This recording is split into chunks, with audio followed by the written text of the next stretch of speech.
नमस्कार दोस्तों।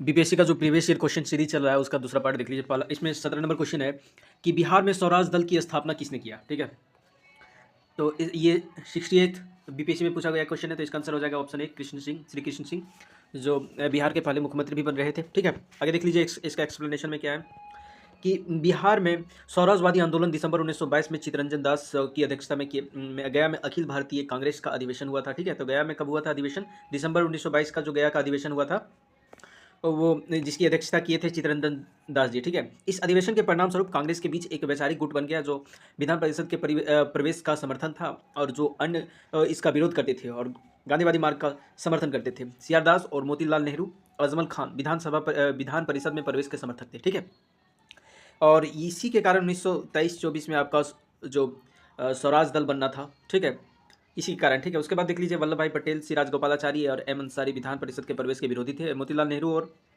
चित्तरंजन दास ने स्वराज दल का गठन किया था। ठीक है, उसके बाद देख लीजिए अगला है बिहार में नमक सत्याग्रह के दौरान नमक बनाने के अलावा लोगों ने किस कर का विरोध करके सरकार विरोध करने को चुना था। ठीक है, तो इसका आंसर हो जाएगा, देखिएगा ध्यान दीजिएगा, अबर ये पूछा जा रहा है कि कौन सा कर विरोध किया गया था। ठीक है, तो इसमें देख लेते हैं बिहार में सभी ने अवज्ञा आंदोलन पहले थे, CDM सिविल डिसोबिएंट मूवमेंट। ठीक है,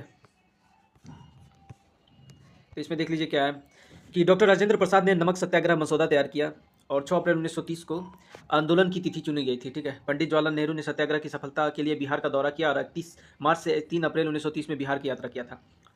आंदोलन चंपारण और सारण जिलों को में शुरू किया गया था। याद रखिएगा, चंपारण और सारण जिला को चुना गया था। ठीक है, और बाद में इसमें पटना, बेतिया, हाजीपुर, दरभंगा के क्षेत्र को प्रभावित किया और आंदोलन में खादी के उपयोग पर जोर दिया गया।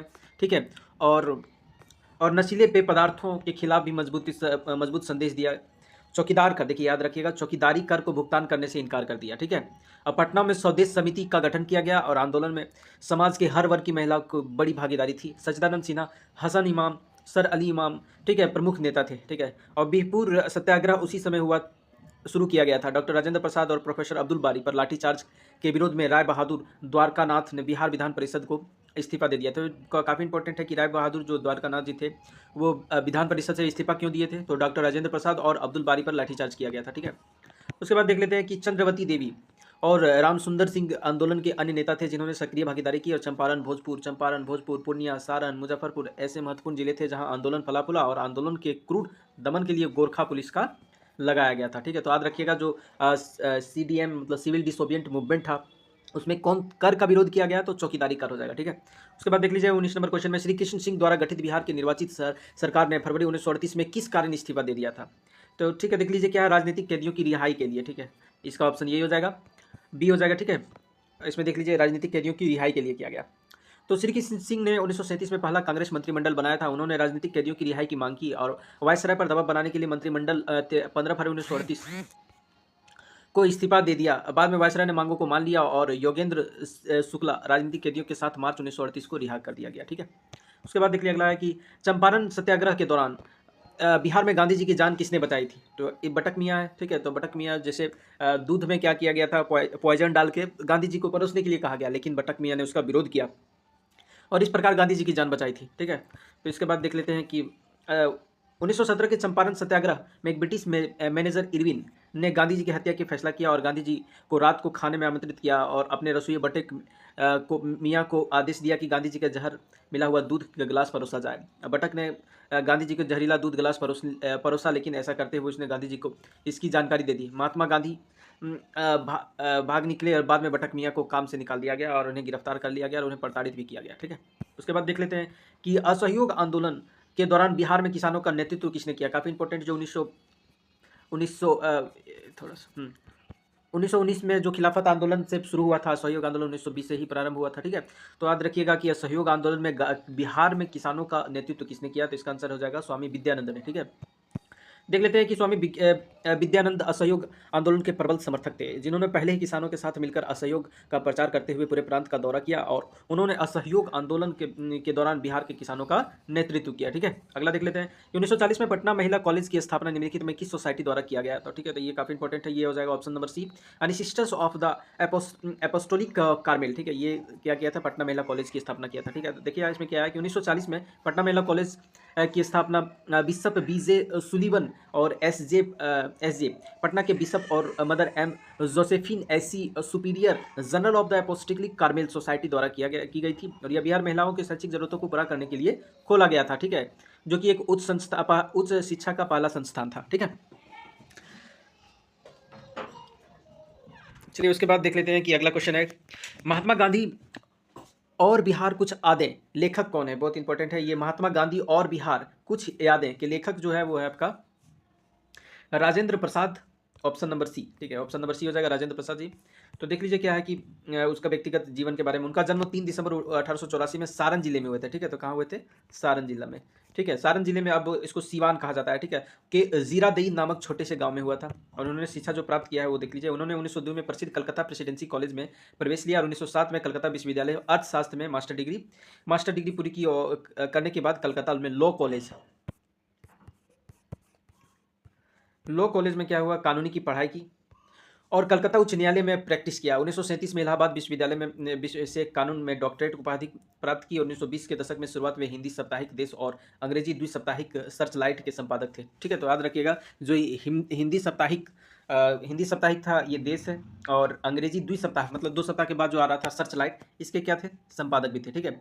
अब देखते हैं भारतीय राष्ट्रीय आंदोलन के बारे में क्या है कि राजेंद्र प्रसाद ने 1906 में भारतीय राष्ट्रीय कांग्रेस के कलकत्ता अधिवेशन, जो दादा भाई नौरोजी ने की अध्यक्षता में हुआ था 1906 में कलकत्ता अधिवेशन, ठीक है। तो 1911 में पार्टी में शामिल हुए थे और बाद में अखिल भारतीय कांग्रेस की समिति के लिए चुने गए और इसके बाद उनकी मुलाकात महात्मा गांधी जी से हुई थी। वे महात्मा गांधी से बहुत प्रभावित थे। उन्होंने बिहार के चंपारण में नील बगान मालिकों के खिलाफ सत्याग्रह आंदोलन में महात्मा गांधी का समर्थन किया। बाद में 1920 में वे वकील के रूप में अपना आकर्षक करियर छोड़ दिया और स्वतंत्रता संग्राम आंदोलन में कूद पड़े। असहयोग आंदोलन में भी भाग लिया। उन्होंने बिहार में असहयोग आंदोलन का नेतृत्व किया, बैठकें की और राज्य का दौरा किया और भाषण दिए। उन्होंने लोगों से सरकारी स्कूल, कॉलेज, नौकरियों को बहिष्कार करने का आग्रह किया। अब देखते हैं राजेंद्र प्रसाद जी 1921 में पटना में स्वदेशी को बढ़ावा देने के लिए राष्ट्रीय कॉलेज की, ठीक है, ये काफ़ी इंपॉर्टेंट है कि राजेंद्र प्रसाद जी ने बिहार यानी पटना में राष्ट्रीय कॉलेज की खोलने के लिए कब प्रोत्साहित किए? तो इसका हो जाएगा आपका स्वदेशी आंदोलन में, जो कि 1921 में शुरू हुआ था, ठीक है। तो 1900 स्वदेशी आंदोलन जो राष्ट्रीय स्तर पर 1906 में ही हुआ था, लेकिन यहाँ पे जो स्वदेशी आंदोलन पटना का बात किया जा रहा है, स्वदेशी को बढ़ावा देने के लिए, ठीक है, स्वदेशी को बढ़ावा देने के लिए 1921 में राष्ट्रीय कॉलेज की शुरुआत की, ठीक है। वे लोगों से विदेशी वस्तुओं का बहिष्कार करने का भी आग्रह किया, ठीक है। उन्होंने 1935 में क्वेटा भूकंप के बाद अपनी अध्यक्षता में सिंध और पंजाब के क्वेटा सेंट्रल रिलीफ कमेटी की स्थापना किया, ठीक है। तो काफ़ी इंपॉर्टेंट है, अगर ये पूछ देगा कि क्वेटा सेंट्रल रिलीफ कमेटी की स्थापना निम्नलिखित में किसने किया, तो आपका आंसर हो जाएगा राजेंद्र प्रसाद जी ने, ठीक है। उसके बाद देखिए राजेंद्र प्रसाद जी अक्टूबर 1934 में भारतीय राष्ट्रीय कांग्रेस में बॉम्बे अधिवेशन के अध्यक्ष चुने गए, ठीक है। तो काफ़ी इंपॉर्टेंट है कि 1934 में बॉम्बे में जो अध्यक्षता हुआ था, उनका जो अध्यक्ष है राजेंद्र प्रसाद जी किए थे। 1939 में दूसरी बार भी अध्यक्ष चुने गए जब सुभाष चंद्र बोस ने अपने इस्तीफा दे दिया और 1947 में तीसरी बार कांग्रेस के अध्यक्ष चुने गए जब जेबी कृपलानी ने अपने पद से इस्तीफा दे दिया, ठीक है। तो 3 बार, एक 1934, 1939 और एक है 1947, जब जेबी कृपलानी जी इस्तीफा दे दिए तो राजेंद्र प्रसाद जी बने थे, ठीक है। 3 याद रखिएगा। फिर देखते हैं राजेंद्र प्रसाद को राष्ट्रीय संघर्ष के दौरान कई बार गिरफ्तार किया गया। 1931 में नमक सत्याग्रह, 1942 में भारत छोड़ो आंदोलन के दौरान ब्रिटिश सरकार अधिकारियों को उन्हें जेल में डाल दिया गया, ठीक है। उसके बाद देखते हैं उसकी जो साहित्यिक कृति है, ठीक है। तो जैसे चंपारण सत्याग्रह 1922 में, भारत विभाजित 1946 और आत्मकथा 1946 बांकीपुर जेल में 3 साल के कैद के दौरान लिखी गई थी, ठीक है। तो बांकीपुर जो पटना में है, उसमें 3 साल के दौरान उन्होंने 3 किताबें लिख डाली। तो चंपारण में सत्याग्रह 1922 और भारत विभाजित 1946 और आत्मकथा 1946, ठीक है। तो 3 साल की कैद के दौरान लिखी गई आत्मकथा महात्मा गांधी और बिहार, ठीक है। तो ये है बांकीपुर जेल में लिखा गया, ये पहले लिखे थे, ठीक है। इसको थोड़ा करेक्ट कर लीजिएगा कि चंपारण सत्याग्रह 1922 का लिखे हैं और भारत विभाजित 1946 और आत्मकथा 1946, लेकिन बांकीपुर में जेल के दौरान जो लिखी गई थी वो था आत्मकथा महात्मा गांधी और बिहार, कुछ स्मरण और उसके बाद आपके पास है बापू के कदमों में 1954 और आज़ादी के बाद 1960, इतना सारा इनकी रचनाएं हैं, ठीक है। उसके बाद देख लेते हैं बिहार का सबसे पुराना चर्च कौन सा है, काफ़ी इंपॉर्टेंट है, इसका हो जाएगा आपका सी,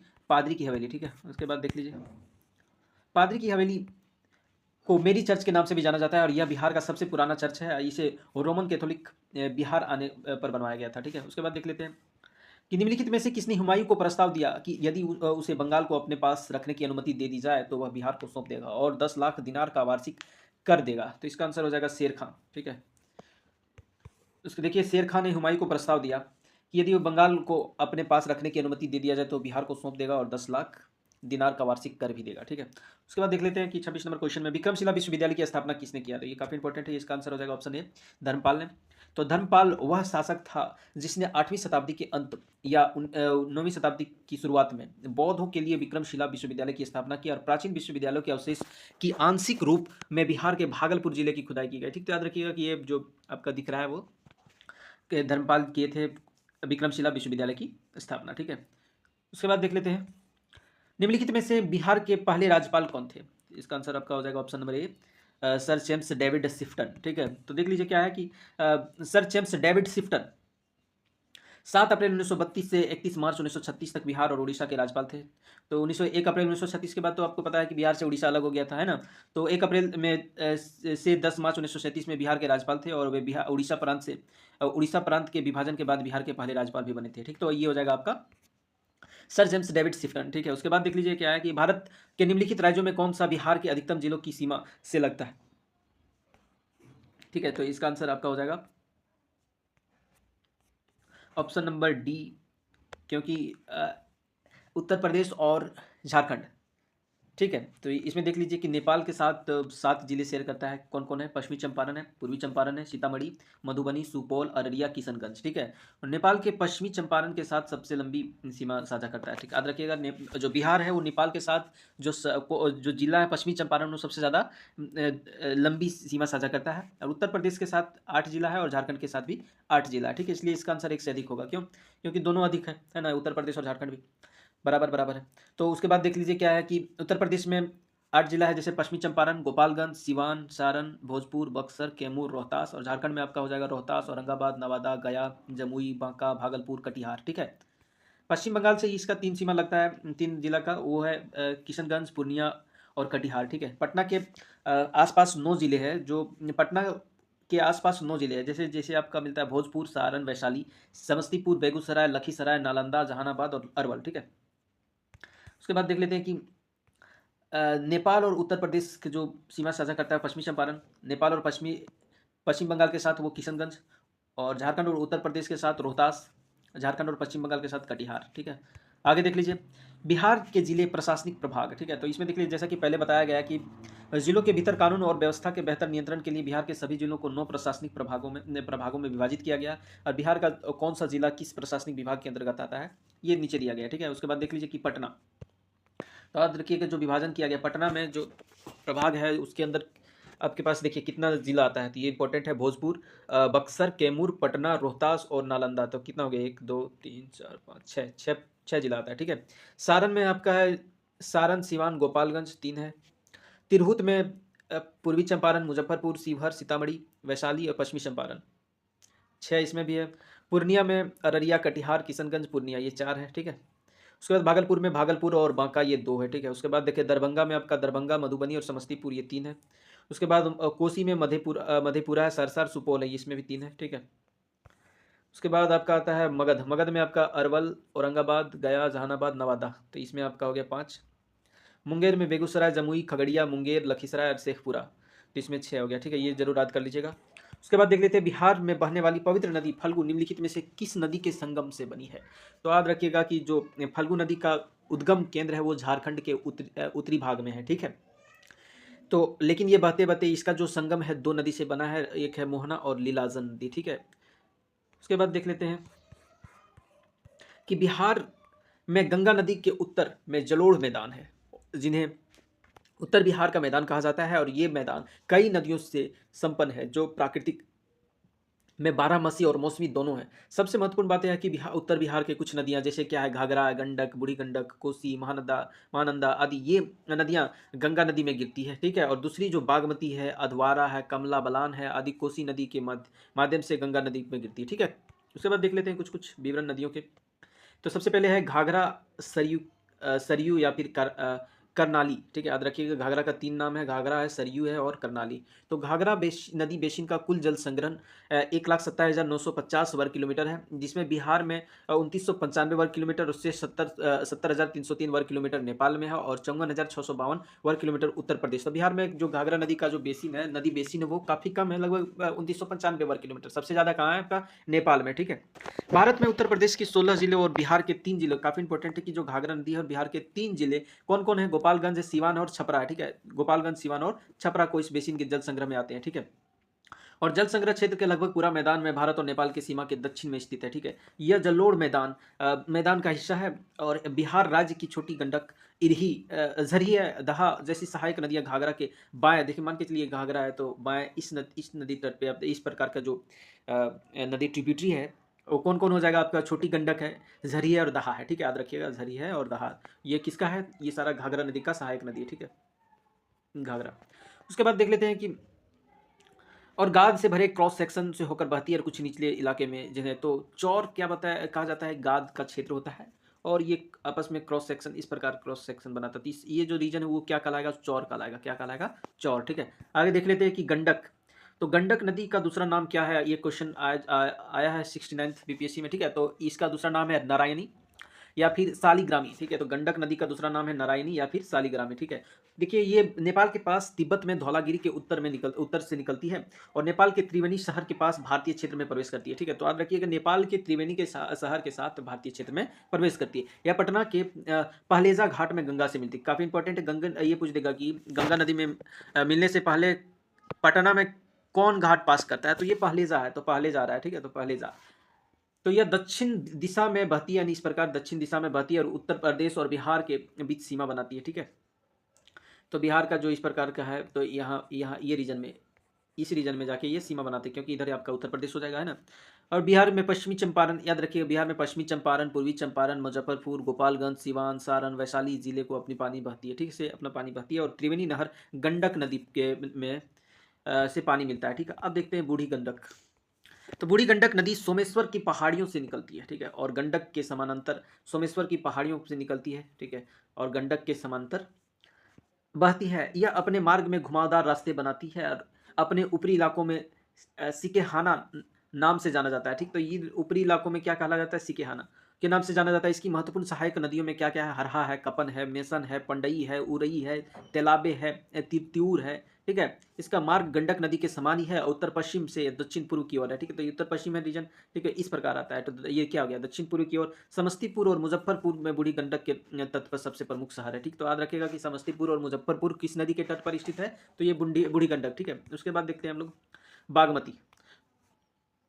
यह नेपाल में शिवपुरी पहाड़ियों की श्रृंखला से निकलती है, ठीक है। तो याद रखिएगा जो बागमती नदी है वो शिवपुरी, नेपाल के शिवपुरी पहाड़ियों से निकलती है और सीतामढ़ी और सोरबतिया गांव में बिहार में प्रवेश करती है। यह मुजफ्फरपुर, दरभंगा और समस्तीपुर से बहती है, ठीक है। तो याद रखिएगा बागमती है मुजफ्फरपुर, दरभंगा और समस्तीपुर। यह बिहार की एक 12 नदी है, लाल बकिया और लखेदई, ठीक है, इसकी सहायक नदी है। तो बागमती का क्या क्या बता दें? लाल बतिया और लखेदई इसकी सहायक नदी है और यह बदला घाट में कोसी से मिलती है, ठीक है। तो बागमती जो नदी है, पहलेजा घाटी जो था वो क्या था बताइए? गंडक नदी था, ठीक है। अगला हम देख लेते हैं क्या, कमला नदी, ठीक है। तो कमला नदी सिंधुया अलीगढ़ ही के पास नेपाल में महाभारत पर्वत श्रेणी से निकलती है, ठीक है। तो याद रखिएगा जो सिंधुलिया गढ़ी है के पास नेपाल में महाभारत पर्वतमाला से निकलती है, ठीक है। तो महाभारत, कमला नदी। उसके बाद यह मधुबनी जिले के जयनगर शहर में बिहार में प्रवेश करती है। याद रखिएगा मधुबनी जिले का जो एक जयनगर शहर है उसके होते हुए यहाँ बिहार में प्रवेश करती है, ठीक है। जयनगर शहर के पास राज्य सरकार द्वारा कमला बैराज का निर्माण किया गया है और यह धौरी, सोनी, बलान और त्रिशूला इसकी प्रमुख सहायक नदी, ठीक है। याद रखिएगा धौरी, सोनी, बलान और त्रिशूला इसकी सहायक नदी है, ठीक है। अब देखते हैं महानंदा जो कि पूर्वी बिहार के पूर्वी क्षेत्र में जिस बहती है, ठीक है। ये भी उत्तर से दक्षिण की ओर बहती है, ठीक है। तो सिक्किम से निकलती है और पूर्णिया से बिहार में प्रवेश करती है। याद रखिएगा पूर्णिया जो उत्तर पूर्वी क्षेत्र है वहाँ से प्रवेश करती है, ठीक है। यह मनिहार कटिहार में गंगा से मिलती है। यह अपनी ऊपरी हिस्से में बंगाली और हिंदी भाषी क्षेत्र के बीच में महत्वपूर्ण पूर्व और भाषाई सीमा बनाती है। और याद रखिएगा बालासन, रतवा और कंकई इसकी प्रमुख सहायक नदी है और यह बांग्लादेश के नवाबगंज जिले में गंगा से मिलती है, ठीक है। उसके बाद देख लेते हैं कि दक्षिण बिहार की नदियाँ, ये तो उत्तर बिहार की नदियाँ होगी, आप दक्षिण बिहार की नदियाँ कुछ देख लेते हैं।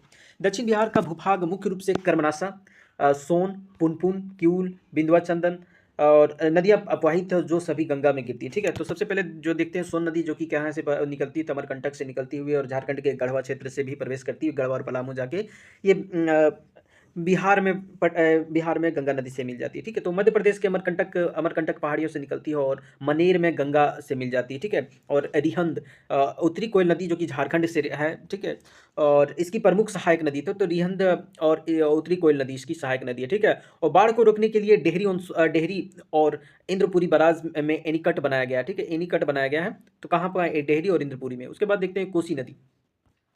कोसी नदी जो बिहार का शोक कहा जाता है और इसकी 7 ऊपरी सहायक नदियों में कारण इसको सप्त कोसी के नाम से भी से जाना जाता है। यह नेपाल में हनुमान नगर के पास भारतीय क्षेत्र में प्रवेश करती है और कटिहार के जिले में कुर्सेला के पास गंगा नदी में मिल जाती है, ठीक है। तो याद रखिएगा कोसी तो उत्तर से बहते हुए दक्षिण की ओर आती है, ठीक है। तो उसके बाद देख लेते हैं पुनपुन। पुनपुन जो कि झारखंड से उत्पन्न होती है, ठीक है। यह हजारीबाग पठार से निकलती है और गंगा नदी के फतुहा में मिल जाती है, ठीक है। पुनपुन फतुहा।